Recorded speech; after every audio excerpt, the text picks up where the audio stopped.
Hello students, this is Rajiv Atri. In this video we will discuss chapter number 3rd of class 11th. So students, chapter number 3rd is motion in a straight line. What is motion? The part of physics that deals with motion first of all, and all basic introduction of this chapter I have studied in this video. So students, first thing is mechanics. Mechanics, what is mechanics? देखो, सबसे पहले हमें एक ऐसी branch के बारे में पढ़ना होता है. फिजिक्स में हम किसी भी चैप्टर को ओपन कर लें, उस चैप्टर में अंदर जाने से पहले हमें एक ब्रांच के बारे में पढ़ना होता है कि वो ब्रांच ही उस पूरे चैप्टर को डिस्क्राइब करने में हमारी हेल्प करेगी. And mechanics is such type of branch that deals with study of motion. All type of motion studied in mechanics, and mechanics also have three parts: statics, kinematics and dynamics. Chapter 3 and chapter 4 is all about kinematics. Then what is kinematics? Kinematics, it is a branch of physics, or it is a branch of mechanics that deals with study of motion but without considering the cause of motion. So students, कारण जाने बिना अगर motion के बारे में कोई branch हमें समझाए मोशन को, उसे हम कह देते हैं कि काइनेमेटिक्स. कारण जाने बिना मीन्स टू से दैट, जैसे कि हमें डिस्टेंस बताना है 4 kilometre, 5 kilometre, an object travels 4 kilometre toward east, 4 kilometre toward west. Why? Doesn't matter. Means to say that अगर कारण जाने बिना कुछ एक फिजिकल क्वांटिटीज को पढ़ा जा सकता है, तो वो सारी फिजिकल क्वांटिटीज किस में आती हैं? काइनेमेटिक्स के अंडर में. स्पीड है, एक्सेलरेशन है, डिस्प्लेसमेंट है, ये सारी फिजिकल क्वांटिटीज काइनेमेटिक्स के अंडर आती है. Similarly dynamics. Dynamics is a branch of physics or another branch of mechanics that deals with study of motion without considering the cause of motion. Means to say that, for example, इसी के हमें thermodynamics chapter में 11th class में हमें 2 chapter पढ़ने हैं जो dynamics से रिलेटेड है.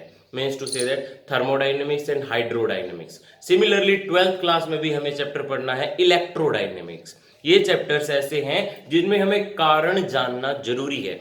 जैसे कि मैं अगर आपको थर्मोडायनेमिक्स के बारे में इंट्रोडक्शन दूं थोड़ी सी, तो thermodynamics means heat in motion, hydrodynamics means water in motion, electrodynamics means charge in motion. Means to say that हर एक चीज की डेफिनेशन में ही अगर उसका कारण छिपा हो, जैसे कि करंट को डिफाइन करना है, current is rate of flow of charge.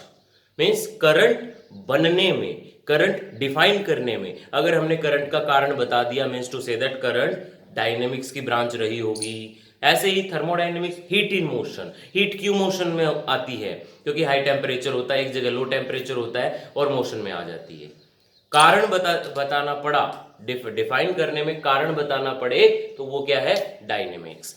Thermodynamic, electrodynamic, hydrodynamic are such type of chapters which are basis on dynamics. And statics. What is now statics? Statics is another branch of physics that deals with study of object at rest. But student, you have to know कि इस universe में कोई भी object rest पे नहीं है. This is Einstein theory of relativity कि कोई भी ऑब्जेक्ट रेस्ट में है ही नहीं. सब ऑब्जेक्ट रिलेटिव रेस्ट में होते हैं या ऑब्जेक्ट रिलेटिव मोशन में होता है. कभी भी कोई प्योरली रेस्ट और प्योरली मोशन डिफाइन नहीं किया जा सकता. ठीक है. अब ये रिलेटिव रेस्ट क्या है? रिलेटिव रेस्ट का मतलब इक्विलिब्रियम भी बोल सकते हो. यही है हमारा स्टैटिक्स की branch of mechanics that deals with study of object at rest, but only rest ना लिख के मैंने इक्विलिब्रियम उसके साथ में लिखा है. means to say that, जैसे कि मैं अभी रेस्ट पे खड़ा हूं, बट क्या मैं एक्चुअल में रेस्ट पे खड़ा हूं? नहीं. अभी आपको मेरा बैकग्राउंड रेस्ट पे दिख रहा है और मैं टाइम के साथ साथ पोजीशन चेंज नहीं कर रहा, दैट्स व्हाई आपको मैं रेस्ट पे दिख रहा हूं. मीन्स टू से दैट अगर आपका बैकग्राउंड या आपकी सराउंडिंग या टाइम के साथ साथ आपकी पोजीशन चेंज ना हो, means to say that you are at rest. But as we know, earth have its axial rotation as well as it's means earth अपने एक्सिस पे भी मूव कर रही है एंड अर्थ अपने जो उसका मेन कक्ष होता है उसमें भी मूव कर रही है। सो दोनों टाइप ऑफ मोशन अर्थ के पास है, रेक्टिलिनियर भी है एंड सर्कुलर मोशन भी है। सो दैट्स वाई हम नहीं कह सकते कि हम रेस्ट में, और तो और हमारा पूरा का पूरा सोलर सिस्टम भी मूव कर रहा है। सो स्टूडेंट्स, कोई भी ऑब्जेक्ट पूरी तरह रेस्ट पे नहीं हो सकता, बट स्टैटिक्स ब्रांच ऐसी है जो हमें रेस्ट के बारे में ही पढ़ाती है, और रेस्ट के बारे में तब पढ़ाती है जब बैकग्राउंड हमारा मोशन में ना हो, टाइम के साथ साथ हमारी पोजीशन चेंज ना हो रही हो। And similar pattern will be I explain with an example. जैसे कि हम ट्रेन में बैठे हुए हैं, हमारे कोई फेलो पैसेंजर हैं, वो हम अगर उनको देखेंगे तो वो रेस्ट में है, क्योंकि ना तो उनका बैकग्राउंड में, ना तो शीट उनकी मूव कर रही है और ना वो अपनी पोजीशन चेंज कर रहे हैं with respect to time. But अगर बाहर से कोई ऑब्जेक्ट उसको देख रहा है, ऑब्जर्व कर रहा है, तब वो मोशन में आएगा। Means to say that rest and motion are inter related. कोई भी बॉडी एग्जैक्ट रेस्ट में नहीं हो सकती, कोई भी बॉडी एग्जैक्ट मोशन में नहीं हो सकती। ओके, बट अगर मेरे को रेस्ट और मोशन पोजीशंस डिफाइन करनी है, ये दोनों टर्म्स डिफाइन करनी है, तो मैं क्या लिखूंगा? रेस्ट में तो यही लिखेंगे, अगर कोई ऑब्जेक्ट अपनी पोजीशन अपनी सराउंडिंग के हिसाब से या टाइम के हिसाब से चेंज ना करे तो वो ऑब्जेक्ट रेस्ट में, अदरवाइज अगर वो चेंज करेगा तो वो ऑब्जेक्ट मोशन में। सो स्टूडेंट्स, ये है हमारी motion in a straight line chapter number 3 की introduction.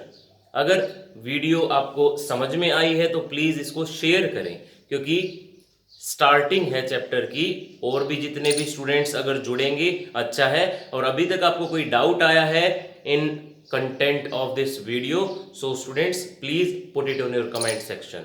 Thank you for watching.